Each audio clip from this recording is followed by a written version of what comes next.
Tai laba diena visiems susirinkusiems į šiandieninį mūsų webinarą, kurio tema yra prievolė atlikti rizikos vertinimą prieš įdarbinant darbuotojus, neišleidžiant 1000 eurų. Tai aš esu Laura, dirbu B1.lt apskaitos programoje. Noriu pristatyti šiandieninio webinaro mūsų pranešėją, darbų saugos ir sveikatos ekspertą Robertą Daugėlą. Kas dalyvavote jau prieš tai mūsų organizuojamuose webinaruose darbų saugos tema, tai Robertas tikriausiai jau pažįstamas veidas ir jo kompetencija taip pat pažįstama. Tai šiandien aptarsime, kas tai yra rizikos vertinimas, aptarsime, kaip jis reglamentuojamas teisės aktuose, bus pristatyta, kaip yra atliekamas rizikos vertinimas ir pademonstruota, kaip savarankiškai įsivertinti riziką, neišleidžiant nei 1 euro. Visą tai papasakos mums šiandien Robertas, kuris yra puikus darbų saugos ir sveikatos ekspertas, specialistas. Tad labai kviečiu užduoti klausimus viso webinaro metu chat skiltyje, o Robertas, manau, tikrai atsakys į visus. Taip pat webinaro įrašą galėsite peržiūrėti wiki.lt platformoje. Pasidalinsiu, gal šiek tiek papasakosiu apie Wiki. Tai wiki.lt yra nemokama enciklopedija, skirta visiems, kas ieško atsakymų į klausimus susijusius dėl teisės tema, apskaitos tema, buhalterijos tema, mokesčiais.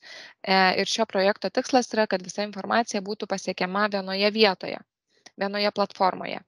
Kaip ir minėjau, wiki.lt yra nemokama, sparčiai auganti, informacija čia nuolat yra atnaujinama, tikrai gerų specialistų, straipsnius ir rašo ir informaciją pildo patyrę buhalteriai, VMI specialistai, teisininkai, PVM ekspertai.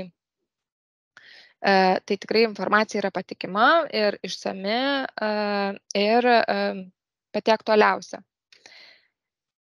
Na, o taip pat noriu pakviesti registruotis į ateinančius mūsų webinarus, kurie yra suplanuoti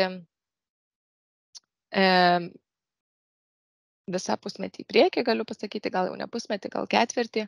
Tai ir darbų saugos temomis, ir gaisrinės saugos temomis, ir muitinės. Ir šis sąrašas yra taip pat nuolat pildomas, tai labai kviečiu pašniukštinėti ir užsiregistruoti. O naujiem prisijungusiem noriu priminti, kad šiandienos webinaro tema yra prievolė atlikti rizikos vertinimą prieš įdarbinant darbuotojus, neišleidžiant 1000 eurų. Pasikartosiu, kad Robertas iki smulkmenų žino ir išmano darbų saugą ir sveikatą, tiek praktinę, tiek teisinę jos dalį. Tai labai dar kartą kviečiu užduoti klausimus chat skiltyje ir Robertas į visus juos atsakys. Tai Robertai, perduodu žodį tau. Taip, sveiki visi. Ačiū, Laura, už pristatymą. Taip, tai šiandien turim tokią įdomią temą, iš tikrųjų turbūt visiems aktualią, daugam galbūt keliančią galvos skausmą. Ir turime būtent rizikos vertinimo temą. Tai pasistengsiu, kaip ir ką paminėjo Laura, apeiti būtent šitos klausimus. Tai vėlgi profesinis rizikos vertinimas darbo vietos. Iš tikrųjų, tai įmonės tikrai suka galvas, kaip tai padaryti. Pamatę kainas dažnai užsiklausia įmonių, kurios tiesiog viską tai atlieka nuo A iki Z, išsigąsta ir būna visokių, sakykime, tų dalykų, bet pasistengsim šiandien pakalbėti, kaip mes galime. Pirmiausia, pasižiūrėsime, kaip teisės aktai apibrėžia, kokie yra reikalavimai, praseisim, kaip tas procesas turėtų atrodyti, kaip jisai atrodo, kad jį suprasti apskritai geriau, kaip jisai vyksta. Ir gale webinaro vėlgi parodysiu egzistuojantį įrankį, kuris leidžia savarankiškai tai atlikti, būtent, kaip sakant, neišleidžiant tų pinigų. Tai pasižiūrėsim, kaip tai atrodo ir tikiuosi bus naudinga ir informacija bus įdomi. Taip. Tai pradėkim nuo to, kad profesinė rizikos vertinimus apibrėžia bendrieji jų nuostatai, jie yra patvirtinti Lietuvos teisės aktas patvirtintas 12 metais, paskutinė aktuali redakcija yra nuo 22 metų 8 mėnesio atnaujinti, bet realiai tai būtent tai yra tas teisės aktas, kurio vadovaujantis reikia atlikti tą rizikos vertinimą. Tai vat mes šiandien ir pasižiūrėsim, kaip tas teisės aktas apibrėžia tą rizikos vertinimą, kas tai yra, su kuom tai valgoma ir kaip tai reikėtų atsilikti. Tai jeigu mes pažiūrėtume pačią savoką, jinai keitėsi 2017 metais. Jeigu mes pamatysim, buvo taip, kad profesinė rizika tai yra traumos ir kitokio darbuotojo sveikatos pakenkimo galimybė dėl kenksmingo ir pavojingo aplinkos veiksnių poveikio. Po to apibrėžimas buvo pakoreguotas, pakeistas ir dabar jau matom, kad jis yra pavojų rizikos veiksnių, galimai sukeltos žalos sveikatai, sunkumo ir žalos pasireiškimo tikimybės santykis. Vadinasi, turim apibrėžimą, kad sveikatai pakenkimo sunkumo ir pasireiškimo tikimybės santykis. Tai iš tikrųjų tai labiau priartina ir prie ES teisės aktų, ką kalba ir kokia yra praktika vakarų Europoje, sakykime, su profesinės rizikos vertinimu. Tai mes visą laiką atsiriam tai, kokia gali būti žala, žalos sunkumas ir kokia yra tos pasireiškimo tikimybė. Ir tada mes galim nustatyti, ar ta rizika yra primtina, netoleruotina ar neprimtina. Jeigu taip pasižiūrėjus, bet pasigilinsim šiek tiek giliau, kaip visą tai apsibrėžia ir kaip tai vyksta.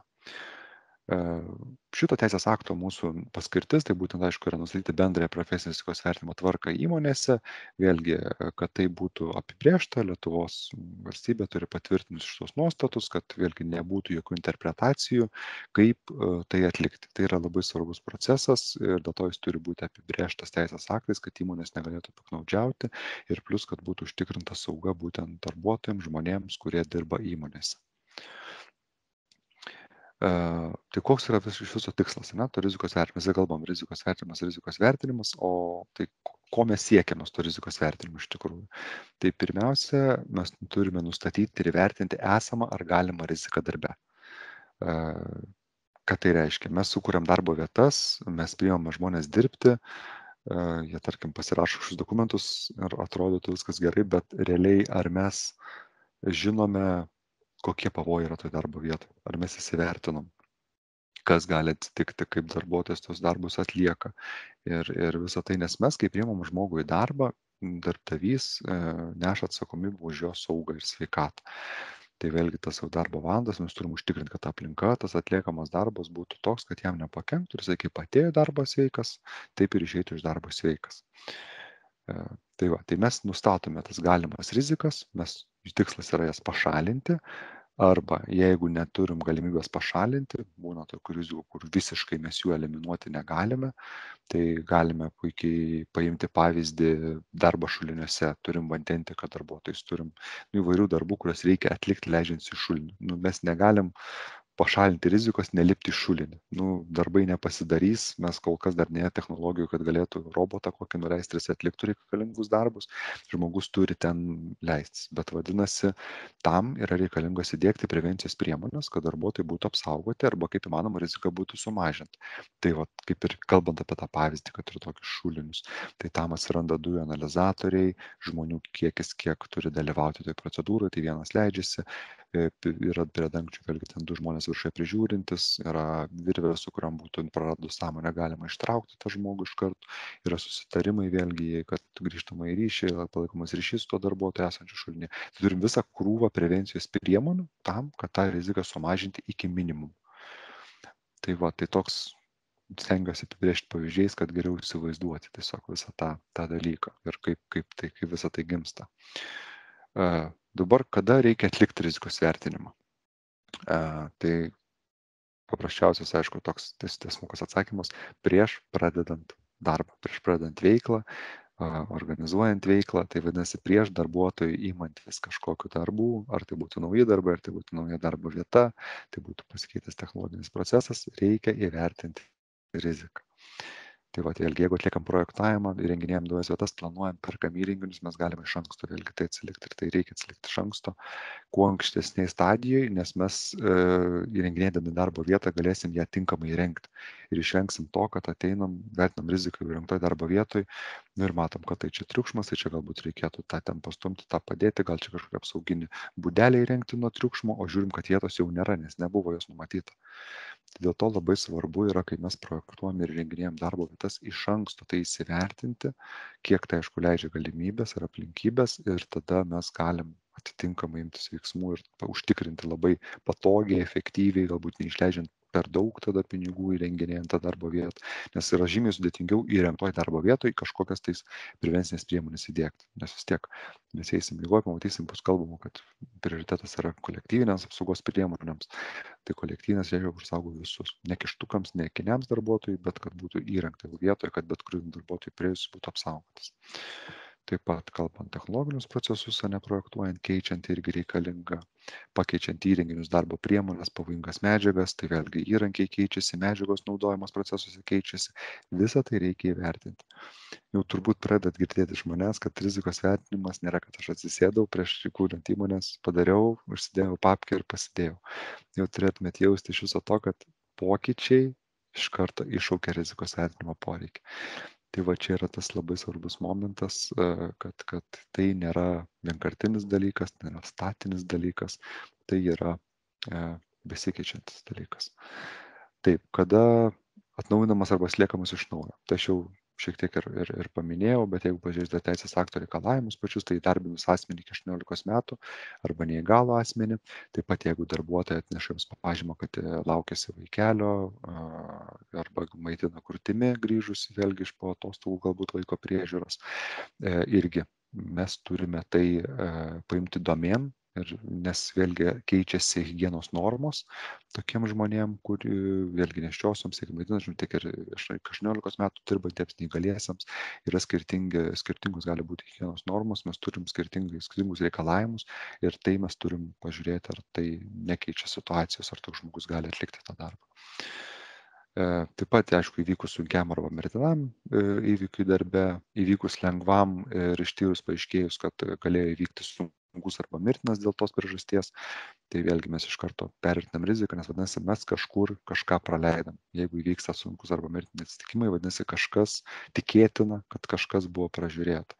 Nes, nu, aišku, žinau, būna atveju, kai žmogiškoji klaida įsijungia, tai čia jau taip, bet vėlgi darbdavys turėtų maksimaliai ir sumažinti ir tų galimų žmogiškųjų klaidų, sakykime, atsiradimą. Ne? Tai vat, nu, yra tas toksai, kad reikia įsitikinti, ar tikrai viskas gerai buvo padaryta. Ir nustačius įtarus profesinę ligą darbuotojui, tai vėlgi lygiai taip pat, nes profesinė liga, kaip žinom, jinai neatsiranda per naktį, neatsiranda per dieną, dažniausiai tai reikia 10-15 metų, kol darbuotojui gali išsivystyti, ar tai būtų triukšmas darbo vietoje per didelis ir klausa suprastėja, ar tai būtų dažnai pasitaikins, aišku, nugaros įvairūs skausmai ir traumos ilgalaikės visokios būtent stuburui, kai atsiranda skausmai, pasirodo, kad darbuotojas netaisyklingai galbūt tvarkė krovinius rankomis ir tada mes turim žiūrėti, ar buvo rizika įvertinta, ar buvo apmokytas, ar buvo organizuojamas darbas tinkamai ir panašiai. Taip pat pasikeitus teisės aktams be abejo, jeigu atsiranda nauji reikalavimai, tai kaip ir dabar buvo labai neseniai praėjusiais metais atsinaujino ergonomikos rizikos vertinimo reikalavimai, atsinaujino metodinės rekomendacijos, buvo pagriežtinimų, buvo pokyčių, reikėjo atsinaujinti rizikos vertinimą. Taip pat be abejo, jeigu inspektoriai nustato teisės aktų pažeidimus, ir taip pat darbo inspektoriai ir kitų valstybinių institucijų. Taip pat, aišku, jeigu atliekam patys pakeitimus, perkeliam darbo vietą, perdarom remontai, visokie perkelimai vyksta, pasikeičia. Įrenginys daro tą patį, bet naujas įrenginys, naujesnis ar kitas įrenginys, vėlgi jau pasikeitė vadinasi situacija. Taip pat, kai atlikus sveikatos patikrinimą yra nustatoma, kad galėjo būti neigiamai įtaka sveikatai padaryti darbuotojai, kas 2 metus eina tikrinti sveikatą ir patikrinimo metu vėlgi yra patikrinama ir klausa, ir plaučių galbūt nuotrauka pagal darbo rizikos veiksnius daroma. Ir jeigu gydytojas nustato kažkokius pakeitimus, vėlgi gali būti įtarimas, tada jau mes turėtume pasižiūrėti, mus informuoja, kad yra kažkokie atsiradę dalykai. Taip dabar, tai kas turi organizuoti rizikos vertinimą? Be abejo, kad jį turi organizuoti darbdavys, darbdavį saugantis asmuo, vadinkim, vadovas, direktorius, arba, aišku, tas vadovas gali pavesti kitam asmeniui tai atlikti. Tai dažniausiai, aišku, darbų saugos specialistas, darbų saugos vadovas turbūt bus įmonėse, arba gali būti kažkoks, nežinau, ir kitas vadovas, jeigu nėra darbų saugos specialistų įmonėje, bet galbūt kažkas vykdo tas funkcijas. Tačiau, aišku, dažnai būna tokiu atveju, kai įmonėje nėra arba trūksta kompetitingų asmenų, tada jau būna sudaromos sutartys su išoriniam įmonėm ar asmenim, kurie turi kvalifikaciją ir kurie gali atlikti tą rizikos vertinimą. Taip, dabar tam, kad tą rizikos vertinimą atlikti tinkamai, viską gerai įvertinti, turi būti suteikta ir visa reikalinga informacija asmenims, kurie tą vertinimą atlikinės. Tai vėlgi turi būti visa informacija apie darbus atliekamus, apie procesus gamybos, darbuotojus, vėlgi jų skaičius, kokie tie darbuotojai dirba nepilnamečiai ir dirba dar kažkokius su apribojimais galbūt yra su daliniu darbingumu darbuotojų. Visą tai reikia surinkti informaciją, turėti, nes vertinant tai gali turėti įtakos, nes išvelgti, kaip minėjau, skirtingas normas, skirtingus parametrus. Ir be abejo apsaugos priemonės, kokios yra įrengtos, kokios išduodamos, galbūt asmeninės, visa ta informacija yra sumuojama, žiūrima, ar, kaip sakant, įvertinam riziką, rizika yra, bet įmonė jau turi kažkokias priemonės įsidiegusi, tai žiūrima tada, ar tai yra pakankama, ar viskas yra tvarkoje. Taip pat dar iš tos informacijos reikalinga ir apie nelaimingus atsitikimus darbe, kokie yra buvę, vadinasi, istoriją pasikeliam, pasižiūrim istoriškai, profesinės lygos incidentai lygiai taip pat irgi papuola. Dėl to yra labai svarbu ir turime teisės aktų reikalavimą šiaip sekti įmonėje vykstančius incidentus. Incidentas tai yra bet koks įvykis, kur darbuotojas patiria kažkokį tai sužalojimą, sužeidimą, bet jam nėra išduodamas nedarbingumas, jis tęsia darbą, galbūt pleistriuką užsiklijavo įsipjovęs į pirštą, ar dar kažkas tokio labai lengvo, kur jisai toliau gali tęsti darbą, bet kažkoks buvo incidentas. Arba galėjo vos būti nesužalotas darbuotojas, kažkas krito, neužkrito, niekas nenukentėjo, bet incidentas buvo. Mes turėtume tai ištirti, užfiksuoti ir tuos įrašus turėti. Tai vėlgi gali padėti po to tiek rizikos vertinimuose, tiek ir apskritai kasdieninė įmonės veikloje atsekti, pasižiūrėti kažkokius dėsningumus ir galbūt užkirsti kelią galimiems įvykiams. Taip pat be abejo profilaktinius sveikatos patikrinimus, ar žmonės sveiki, ar jie praeina gerai, ar nėra pastebėjimų ir pasunkėjimų žmonėms sveikatos. Sergamumas, vėlgi, tai pagal sodros duomenys, kiek yra nedarbingumų buvo išduota istoriškai. Ir be abejo, anksčiau atliktą vertimą, jeigu toksai buvo, visą laiką jis yra pasikeliamas, pasižiūrimas kaip atskaitos taškas. Dabar atliekant rizikos vertinimą yra be abejo vertinami ir skirtingi veiksniai. Turime skirtingas veiksnių grupės, tai vėlgi turim cheminius, tai visokios medžiagos, dulkės, naudojamos cheminės medžiagos. Toliau turim fizikinius veiksnius, kaip triukšmo, švietimo, vibracija, temperatūra, tai tokie pamatuojami visi dalykai. Biologiniai, tai gali būti, jeigu yra miškotvarka, tai gali būti tos pačios erkės. Be abejo, biologinių labai daug ligoninėse turim veiksnių, taip pat, aišku, būtinės šiukšlės gali būti, kur mes galim susidurti su biologiniais veiksniais. Be abejo, ergonominiai, tai yra tvarkymas rankomis, sėdėjimas, svorio kelnojimas, psichosocialiniai, tai mūsų stresas, mūsų darbo pobūdis, tas pats mobbingas, kuris dabar labai garsiai skambėjęs ir nauji teisės aktai išleisti, kad prevencinės priemonės įmonės skatinti diegtis ir reikalauti diegtis. Tai nuo 50 darbuotojų, kaip žinot, kad turi būti patvirtinta būtent psichologinio smurto prevencijos programa įmonėje. Prevencinės priemonės, tai darbo organizavimas, tarpusavio santykiai, visa tai irgi yra vertinama ir be abejo fiziniai. Tai visi tokie kasdieniai dalykai, paslydimai, pargriuvimai, transportas kažkoks juda, jeigu turim teritorijas, lipam į duobes, lipam kopečiam, visa tai yra fiziniai veiksniai. Tai va turim tokias 6 dalis pagrindinės, kurios turi būti įvertintos. Tai dabar šitie veiksniai, jie yra priklausomai, aišku, nuo jų pobūdžio, skirtingai yra tyriami. Tai yra tyriami kiekybiškai, tai ką įmanoma yra išmatuojama rizikos veiksnių dydžiai, tai cheminės medžiagos, jų normos gali būti išmatuojamos, įvertinamos, vibracijos, triukšmas, temperatūra, visi šitie dalykai yra išmatuojami. Taip pat įvertinami kokybiškai. Tai jau yra anketuojami darbuotojai, darbo vieto apžiūros atliekamos. Čia mes kalbame apie fizinius veiksnius, apie psichosocialinius, tie patys ergonominiai, jie be abejo ir yra skaičiavimų pagal atliekamą darbą, bet ir anketavimas gali būti ergonominius veiksnius vertinant atliekamas. Ir tada yra įvertinamas šių veiksnių keliamas pavojus į dydžius, tarpusavio sąveiką, trukmę, pasiekmes ar apsaugos priemonės.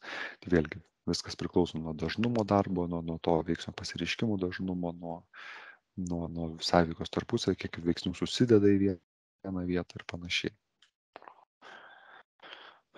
Taip, dabar, kad įvertinti cheminius, fizikinius, biologinius rizikos veiksnius, tai mums reikia bet kokiu atveju pasitelkti laboratorijas ar rizikos veiksnių tyrimo akredituotas įstaigas. Tai jeigu mes turime darbe cheminių, fizikinių, biologinių rizikos veiksnių, tai jau mes nenorim, mes nemokamai, kaip sakant, visiškai neišsiversim, mums vis tiek reikės atlikti kiekybinius matavimus. Bet tiesiog labai galbūt dažnai būna neįvertinamas šitas momentas, kad jums nebūtina sakyti viso rizikos vertinimo iš kažkokio tais rizikos vertinimo tiekėjo, dėl to, kad dabar pas jūs yra koks nors fizikinis veiksnys triukšmas kaip pavyzdys. Jūs galite nusisamdyti laboratoriją, tai yra susirasti iš Nacionalinio akreditacijos biuro tinklalapyje nap.lrv Lietuvos Respublikos valstybė lrv.lt akredituotų įstaigų sąrašą.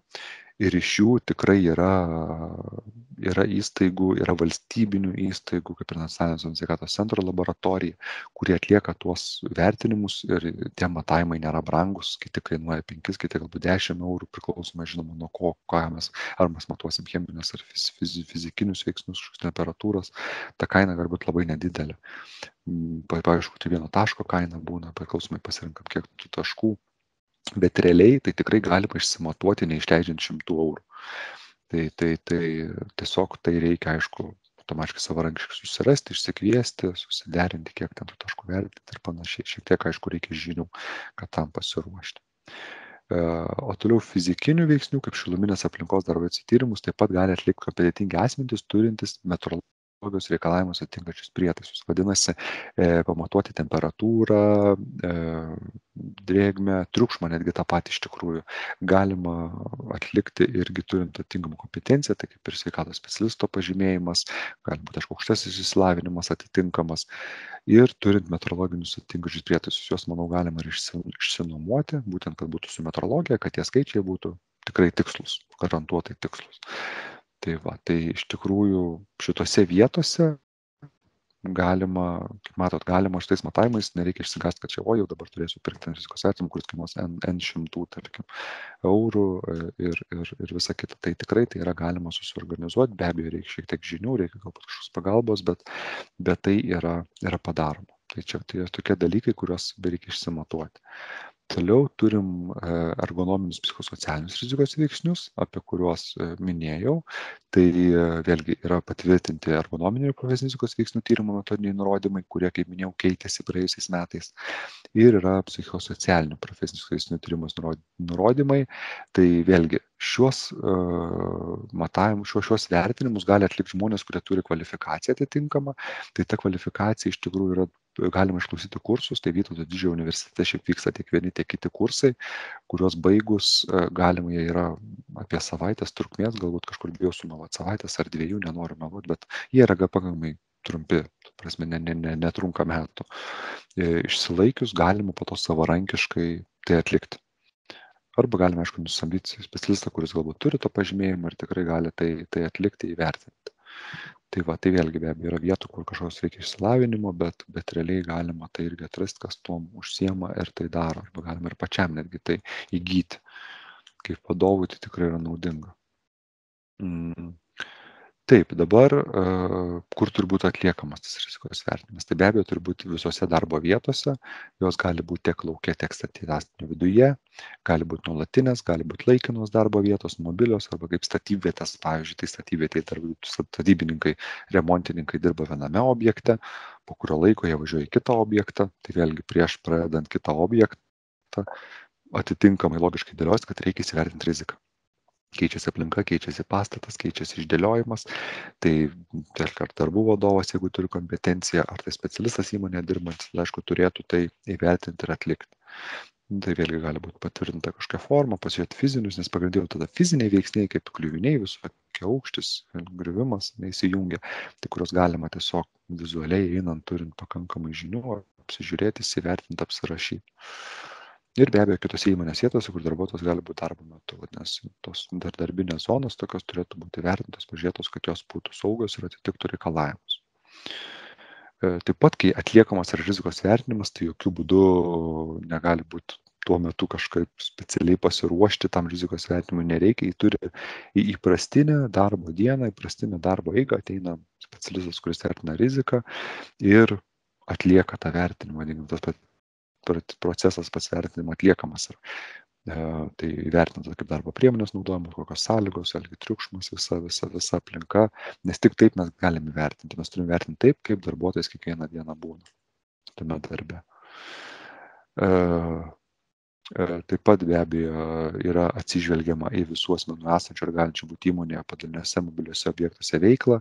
Tai vėlgi reikia įvertinti, kad gali būti praktikantai, gali būti rangovai su brangovai samdomi, gali būti pas jūs ateiti komandiruoti darbuotojai, lankytojai galų gale gali įmonė ateiti, nepriklausomai nuo jūsų veiklos pobūdžio. Tai jūs irgi turite įsivertinti, kad nekiltų pavojus tiem asmenim, kurie jūsų patalpas į jūsų vietą ateina.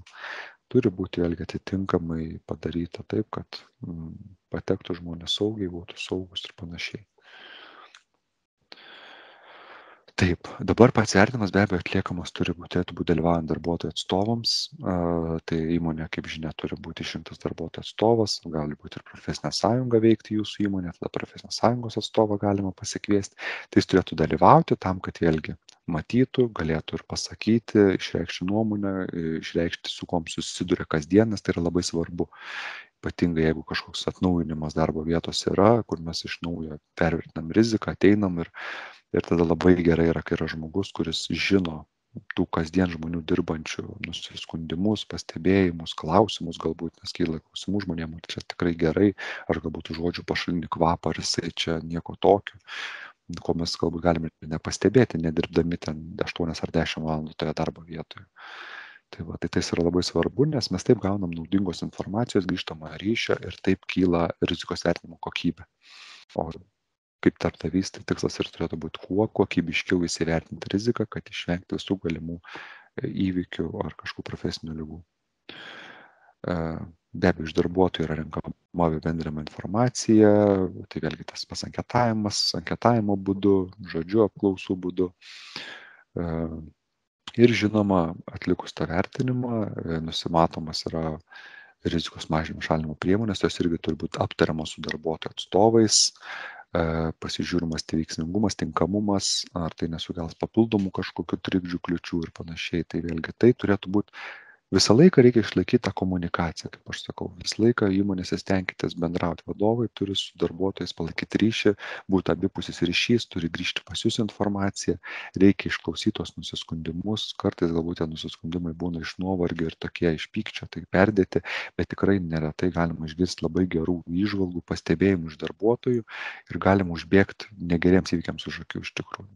Nes tikrai, žiūrint statistiką, yra įrodyta statistiškai, kad realiai iš 10 000 nesaugių situacijų kyla vienas mirtinas įvykis darbe, miršta vienas žmogus. Tai kiekvienas pašalintas, nesaugi situacija pašalinta, jums užkerta kelią galimiems įvykiams. Tiek, čia mirtinai kardinaliai kalbu vienas, bet apie sunkius, tada turim 10, turim lengvų 100, tai tas skaičius, kaip mato, taip ir rutuliuojasi. Tai dėl to yra labai labai svarbu.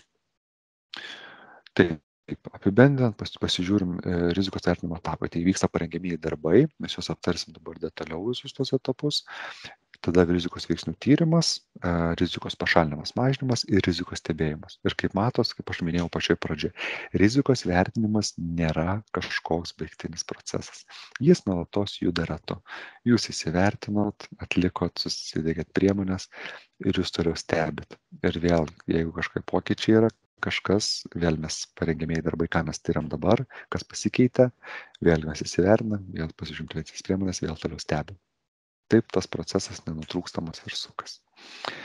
Taip, tai dabar parengiamųjų darbų etape mes identifikuojam darbus, procesus ir vietas, kur gali kilti pavojus darbuotojų saugai sveikatai. Vadinasi, mes pagal tas užduotis atliekamas darbus, juos susirašom, tiesiog sakykime.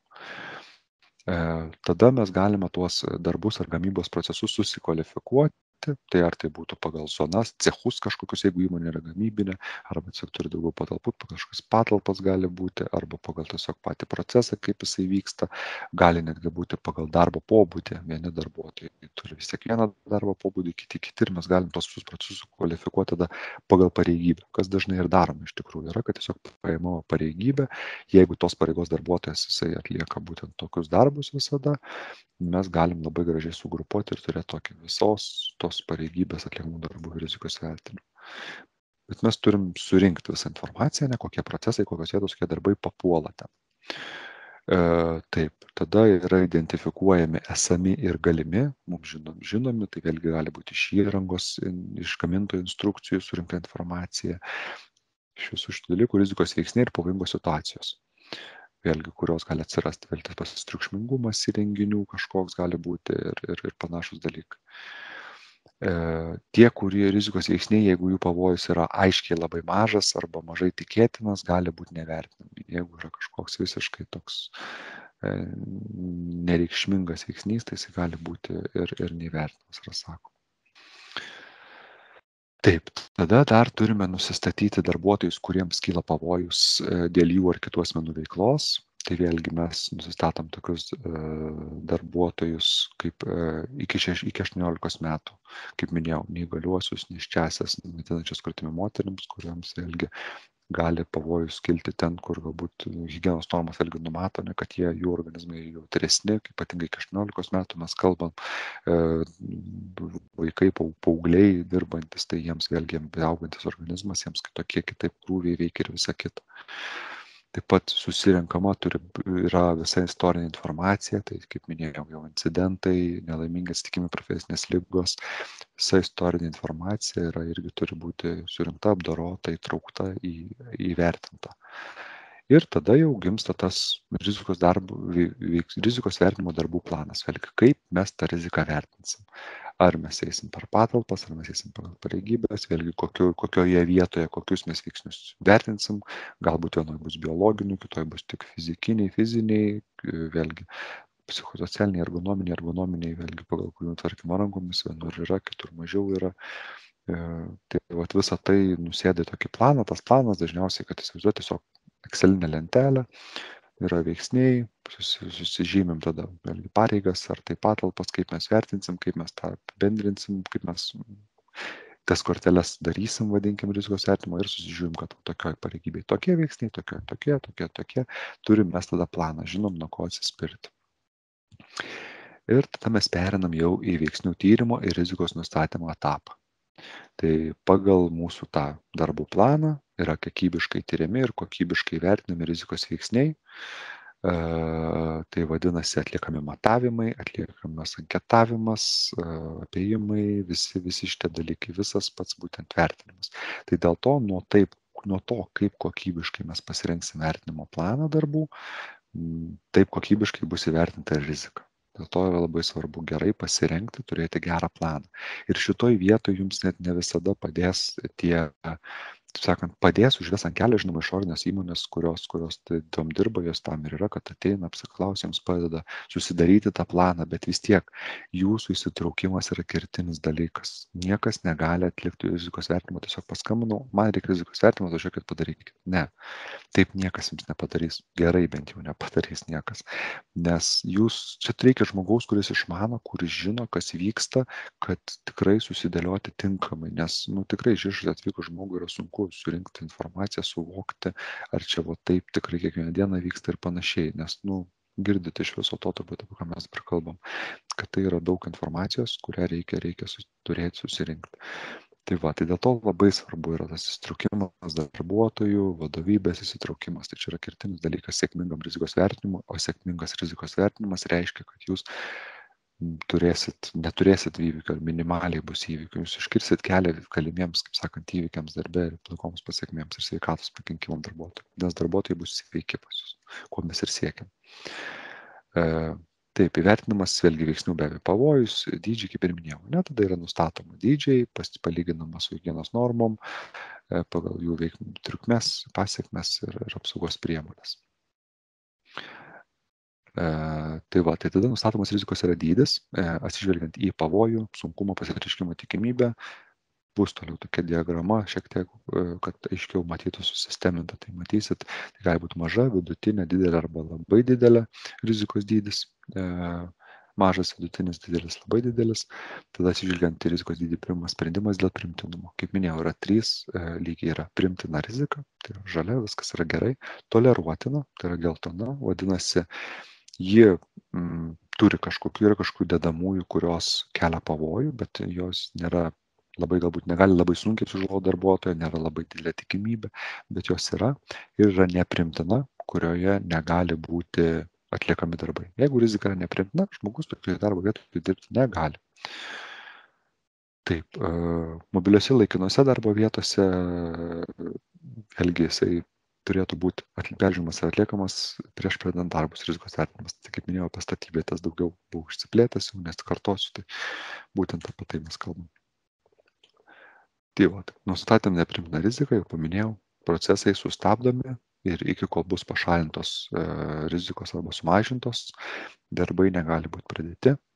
Jeigu rizikos sumažinti neįmanoma, tai darbo vietoje draudžiama dirbti. Jeigu kažkoks įrenginys, prie kurio senas galbūt jis gali būti iš istorinis palikimas kažkoks daugiametis, 30 metų ir daugiau, ir jisai nustatoma, kad yra nesaugus, jo dirbti draudžiama, vadinasi, dėja, bet teks pirkti naują įrenginį, nes jau jo neįmanoma pakoreguoti taip, kad jau būtų galima saugiai dirbti.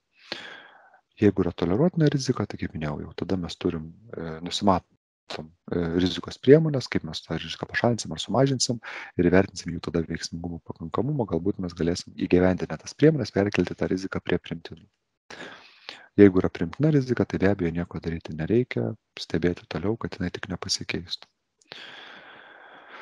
Tada mes nusprendžiam, kurią riziką galim pašalinti, kurią tik sumažinti be abejo galim.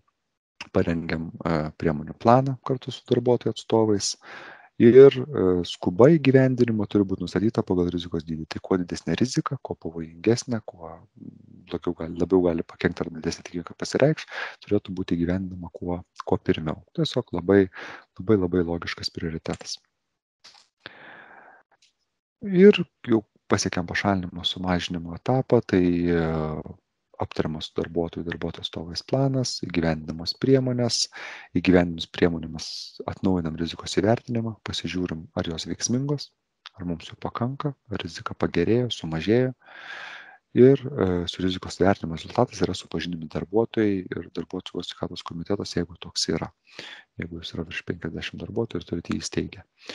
Tai darbuotojai vis laik turi būti supažindinami, tiek ir naujai priimami darbuotojai turi supažindinti pasirašytinai su rizikos vertinimu. Labai dažnai tas būna praleidžiama, bet tai yra labai svarbus momentas ir darbuotojai turi būti susipažinę, kokios rizikos juos gali veikti darbe. Ir turim paskutinį rizikos stebėjimo etapą, tai, kaip minėjau, vykdomas stebėjimas. Jeigu sąlygos pasikeičia, kad atsiranda naujas pavojus ar rizikos padidėja, mes nedelsiant turim atnaujinti vertinimą, nieko nelaukti.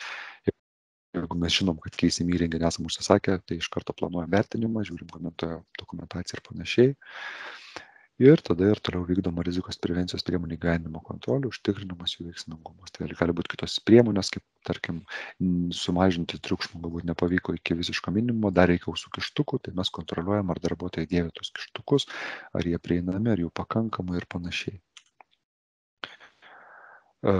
Be abejo, visas tas rizikos vertinimas, jisai turi būti dokumentuotas savaime suprantama, tai būna visi matavimai cheminių medžiagų, vibracijų, triukšmų ir panašiai turi būti forminami protokolais ir pasirašomi žmonių, kurie atliko tos matavimus, pridedami, jeigu yra iš įrenginio ištraukti kažkokie protokolai, ataskaitos matavimų. Atlikus objektų visą rizikos vertinimą bendrą, užpildom pasirinktos formos rizikos įvertinimo dokumentą arba įvertinimo kortelę.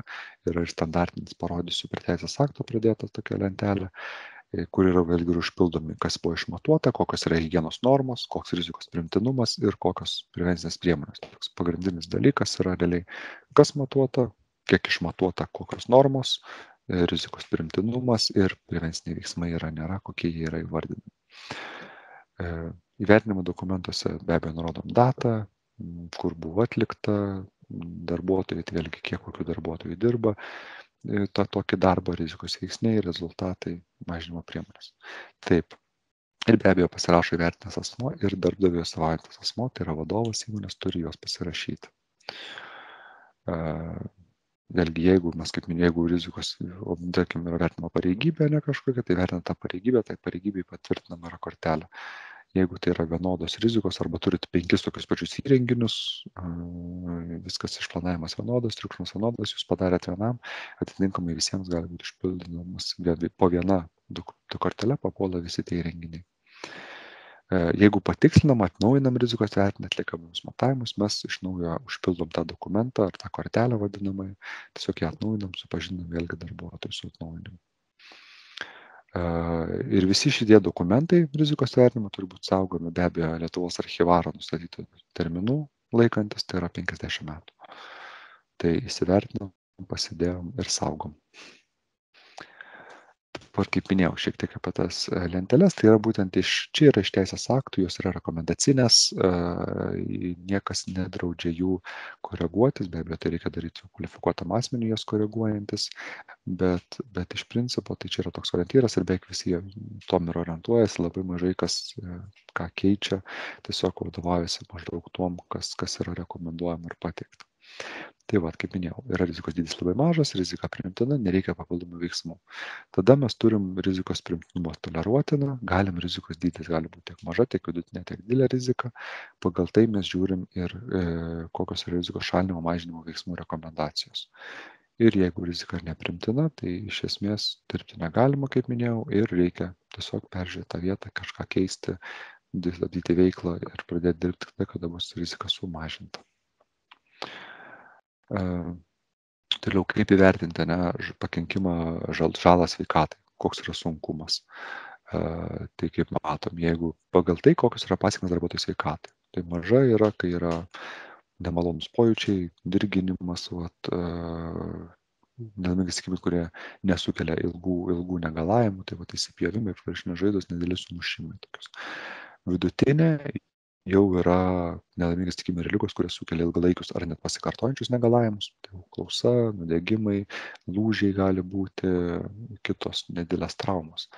O didelė rizika tai jau yra, kurie sukelia rimtus ilgalaikius negalavimus. Tai daugybinės neįgalumas, netektas darbingumo lygos lygis ir panašiai. Tai vėlgi, tai pagal tai be abejo, pagal tai, kai vyksta įvykis darbe ir gydytojai pasako, tai yra priskiriama, nepriskiriama prie sunkių įvykis, bet iš esmės riziką vertinti reikia pasižiūrėti, kokios gali būti pasekmės.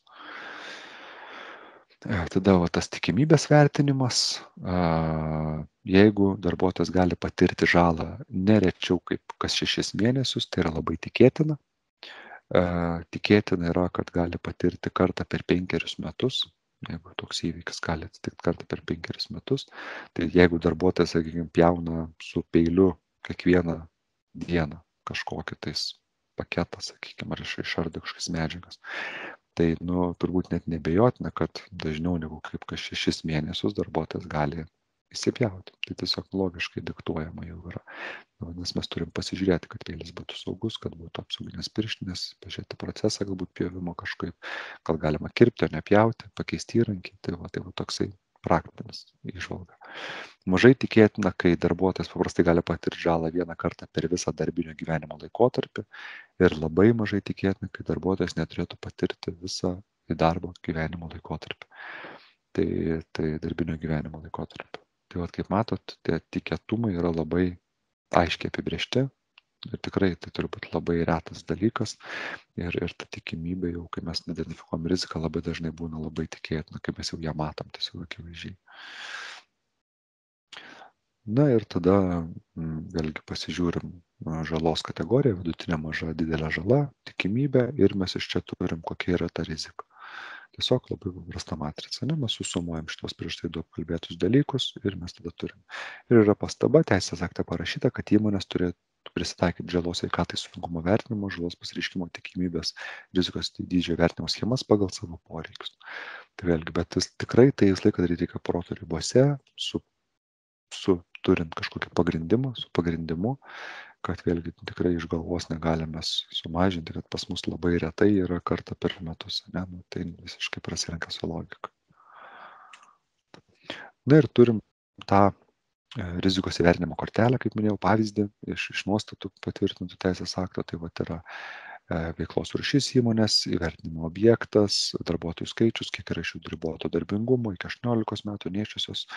Ir tada toliau jau turim lentelę, kur koks yra veiksnys, kiekybiškai koks įvertintas, apsaugos priemonės, dydis, priimtinumas, numatytos prevencinės rizikos šalinimo mažinimo priemonės ir įgyvendinimo data.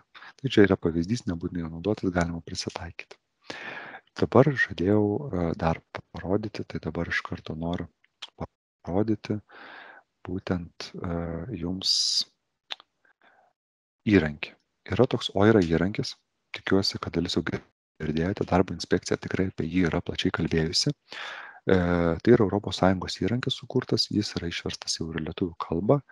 Jį nuorodą galite rasti valstybinės darbo inspekcijos svetainėje, yra OIRA būtent tas rizikos vertinimo kaip įrankis, tai dabar šiek tiek noriu jums jį parodyti.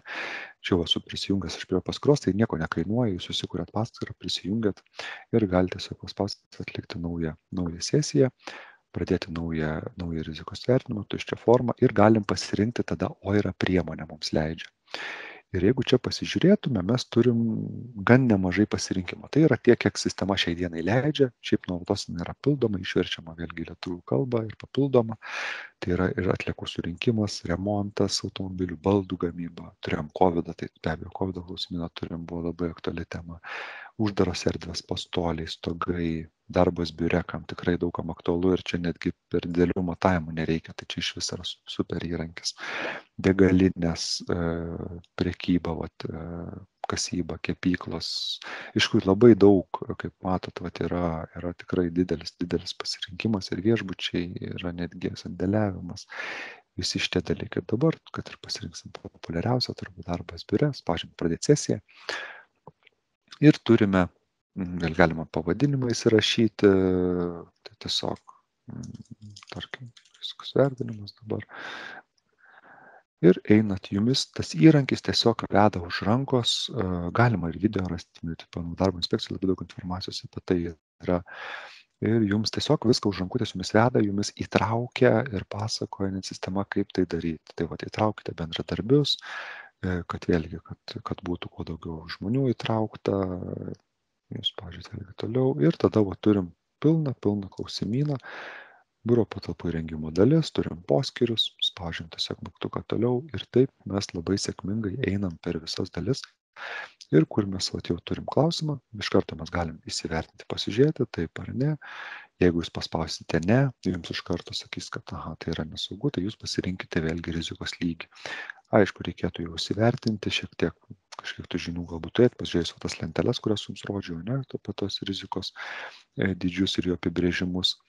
Ir galim važiuoti. Taip pat turi dar tokios papildomos informacijos netgi pateiktą. Tai jums labai taip pat. Gale šitas įrankis jums pagal tai, kur jūs parodėt, kad yra rizikos lygiai, jums leis susidaryti planą, bus pasiūlymų, vėlgi kaip tai gyvendinti. Tai tikrai labai paprastas, patogus įrankis, kuris leidžia jums visiškai nemokamai įsivertinti riziką ir pateikia jums ir prevencinių priemonių planus padeda susidaryti, parsisiunčiat ir darbuotojus galite supažindinti.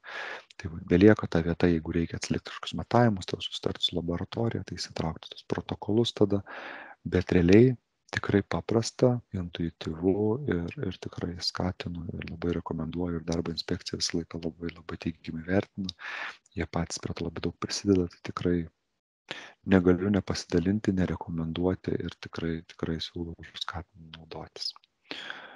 Na ir pabaigai be abejo, ačiū už jūsų dėmesį. Džiaugiuosi, kad klausėt manęs, tikiuosi nebuvo nuobodu, monotoniška, visą laiką stengiuosi pateikti, kad mūsų tokia tema nėra labai pramoginė, bet tikrai, manau, naudinga ir aktuali, tai labai tikiuosi, kad išgirdot naujų dalykų, išgirdot naudingų dalykų, pasidarė šiek tiek aiškiau tas procesas ir be abejo kviečiu jumis prisijungti prie didžiausios mūsų darbo saugos bendruomenės Lietuvoje, Facebook tinkle, tai yra darbo saugos bendruomenė dalinamės naujienomis, patarimais, dokumentais. Tikrai rasite visus atsakymus, galite užduoti klausimus, rasite dokumentų šablonų bazę. Tai tikrai daug naudingų dalykų ir bendruomenė, ir atsakymų klausimų, rasite ir bendraminčių. Tai tikrai skatinu, nes tikrai naudinga ne vieniem, manau, ir daug žmonių džiaugiasi. Jau vieniem iš 5000 narių dabar bendruomenė. Ir be abejo, jeigu norit palengvinti savo darbo saugą, gaisrinę saugą, kaip ją valdyti, tai kreipkitės į mūsų DASATA komandą. Turime elektroninį įrankį DASATA, kuris padeda valdyti, automatizuoti tą darbo saugą, supaprastinti šiek tiek ją. Tai drąsiai kreipkitės, pagelbėsim, kuom galėsim. Tai tiek šiandien iš manęs ir dabar turbūt būtų klausimai. Ačiū labai, Robertai. Ir už patarimus, ir už visą informaciją, ir rekomendacijas taipogi. Tai turim vieną tokį klausimą, ne vieną, turim 2 klausimus. Darbas nuotoliu. Realiai darbuotojas gali dirbti ne tik namuose, bet ir kavinėje ar laikinuose biuruose. Kaip atlikti tokį rizikos vertinimą? Taip, su nuotoliniu darbu pirmiausiai vis tiek pas jumis įmonė turi būti patvirtinta nuotolinio darbo tvarka. Toje tvarkoje būna parašyta, ar darbuotojas yra įpareigotas atlikti darbą tik iš namų savo gyvenamosios vietos, sakykime, ar yra leidžiama keliauti, nes jau buvo tokių, žinot, per karantiną visokių, kažkas iš užsienio dirbo ir buvo viešai tai nuskambėję. Tai va, tai pirmiausia yra tvarka, ar jūs iš vis leidžiat kaip darbdavys iš kažkur kitur dirbti, tai yra susitarimas. Tas vertinimas iš praktikos buvau ir pats kažkada vedęs tokį online renginį, buvau dalinęsis klausimynų, tokiu tiesiog parengtu. Tai yra, vėlgi tas klausimyno toksai yra, nes darbuotojas turi turėti žinias pakankamas. Tai ergonomika, sėdėjimo poza, vėlgi stalas, ten apsiklausti galima dėl gaisrinės saugos, gesintuvų, daviklių, kurių daviklio reikalavimas dabar teisės aktuose, kad gyvenamuose pastatuose būtų jisai. Tai, realiai va, toksai kitos įmonės iš praktikos duoda, netgi leidžia įsigyti iš kažkokio kainą ten kėdę ar biuro stalą ar panašiai. Čia priklausomai, kiek dažnai tas darbuotojas galbūt dirba iš namų. Bet be abejo, dirbdamas iš namų darbuotojas, jūs neįvertinsit visų tų rizikų, bet jūs turit tada arba kartu su darbuotoju perėti per klausimyną tokį, kaip pas tave yra sąlygos, ar tu supranti, kad sėdėjimo poza turi būti ten ir pertraukėlės užtikrintos, ar ta gaisrinės saugos dalis. Tai va, tai visi šitie dalykai. Tai tiesiog, kad darbuotojas suprastų, vis tiek jisai prisiema, kaip sakant, jau su tuom, kad jisai pas save patalpose, ar jisai kavinė, o tai jam patogu, jisai prisiema jau šitas rizikas. Čia darbdavys nenueis nevertins kavinės. Tai čia yra tiesiog toks žmogiškasis dalykas, apsibrėžti be abejo tvarką, jūs tai leidžiate, ir jeigu leidžiate, tai kad darbuotojas būtų informuotas, kad jis žinotų, vis tiek dažniausiai tai yra ofisinis biurinis darbas prie kompiuterio, tai rizika pagrindinė yra ergonomika, sėdėjimo poza, kompiuterio ekranas, pelė klaviatūra, jos aukščiai ir gaisrinė sauga dėl tiesiog saugos. Ar atliekant profesinės rizikos vertinimą visada yra būtini kiekybiniai rizikos veiksnių matavimai? Tai kaip ir minėjau, priklauso nuo veiklos, nuo veiklos pobūdžio. Šiaip net ir biuriniams darbams temperatūrą pasimatuoti vis dėlto reikia, kad ten drėgmė ir temperatūra atitiktų higienos normas. Bet kaip minėjau, tai galima su meteorologiškai patikrintų termometrų drėgnomačiu visą tai realiai pasidaryti. Tai realiai jo, bet tikrai nėra, kad tai visiškai visais, bet temperatūra turbūt tas veiksnys, kuris jau yra. Ja, psichosocialiniai, vėlgi, jeigu kolegos yra. Ir dar yra vienas klausimas, kurį, manau, tu jau atsakėjai eigoj, bet gal kažkaip apibendrinsi dar. Ar gali įmonė pati savo jėgomis atlikti ergonominių rizikos veiksnių vertinimą? Tai, kaip ir jau minėjau, tai yra apibrėžta, kad asmuo, kuris atlieka vertinimą, turi turėti reikalingą kvalifikaciją. Tai yra metodinės ergonominių rizikos veiksnių vertinimo rekomendacijos, patvirtintos Lietuvos valstybės, mūsų patvirtintos įstatymų ir juose jau yra išdėstyta, kas gali. Tai vat vienas iš tų yra, kad turite bent jau tos kursus išklausęs. Tai visiškai savarankiškai kaip ir negalima, nes turi vis tiek būti tas. Nes ten yra reikalų, kaip aš sakau, aš pats turiu tą pažymėjimą, suprastus kursus, esu susidūręs. Tai, kai vat su to pokyčiu, kuris praeitais metais įvyko, kad ergonomiką reikia atsinaujinti, tai vat labai pagerėjo kokybė vertinimo, nes atsirado naudojama daugiau metodikų, nes jų reikia daugiau, tikrai neužtenka vienos metodikos, skirtingiam darbams skirtingos metodikos naudojamos. Tai tikrai reikia turėti šiek tiek žinių, būti susipažinus su to metodikom. Tai nėra sunku, bet reikia turėti metodikas, kaip aš sakau. Reikia išmanyti. Šiek tiek, turėti bazę. Turėti bazę, jo. Sigita klausia, ar galima per OIR atlikti pilnai rizikos vertinimą biuro ofise, juk patys negalime išmatuoti šilumos, drėgmės, apšvietimo, ergonomikos. Čia kažkiek susiję, ar ne? Jūs galite per OIR atlikti ir šiaip realiai, nežinau, susidūręs buvau su darbo inspekcija ir jie tikrai noriai priima visą tai ir tas matavimas tai vėlgi, pasikabinkit termometrą su trignomačiu ofise, ne, kad elementariai, bet jeigu nuomojamas biuras, tai dažniausiai jau pats užtikrina pats jau patalpų nuomotas, kondicionierius, turi visą kitą. Tai jau čia, matot, vėlgi temperatūra, drėgmė, tai yra retas atvejis, kad kažkaip jau taip paveiktų žmogų, aišku, bus labai karšta, tai be abejo, bet čia jau toks dalykas, kur, tikrai yra proto ribose, sakykime, kur yra maža rizika ar labai mažas veiksnys, kurio mes galim nevertinti. Ir mes kalbėjome, aš paminėjau šitą, kur yra labai maža rizika arba maža tikimybė, kad paveiks, kad, tai kad biuro ofise, biurų pastate bus tokios sąlygos drėgmės ir oro temperatūros, kad bus pakenkta sveikatai, manau, labai mažai tikėti. Tai čia tikrai niekas jūs už tai, kad jūs nepamatavo temperatūros ar drėgmės, nemanau, kad baus ar reikalautų labai.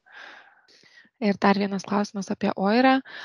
O kaip dėl ergonominio rizikos vertinimo naudojant OIR, kai nuo 2002 metų gegužės 1 dienos reikalingi papildomi kursai, norint atlikti ergonominį rizikos vertinimą, nes priemonėje yra vertinami ir ergonominiai veiksniai. Ar užtenka darbo saugos ir sveikatos pažymėjimo, ar reikia papildomų kursų? Ne, turit laikytis reikalavimų teisės akto, žinokit. Jau čia kaip teisės akte pasakyta, kokia apibrėžta kvalifikacija, jokių interpretacijų būti negali. Taip, įrankis padeda, galbūt jis palengvina, bet kvalifikacija žmogus kuris atliko, kai pasirašys ant protokolo, jisai turi turėti, ne? Bet kokiu atveju jisai turi turėti tą, kas tuo metu, šiai datai yra nustatyta teisės akte. Tai klausimų kaip ir nebėra. Ačiū labai, Robertai. Kaip visada labai informatyvu ir profesionalu. O visiems kitiems primenu, kad webinaro įrašą galėsite pamatyti wiki.lt svetainėje ir labai kviečiu registruotis į ateinančius webinarus, kuriuose tarp kitko Robertas taip pat dalyvaus. Malonu buvo, labai ačiū klausysiams. Ačiū labai visiems, gražios dienos visiems. Viso.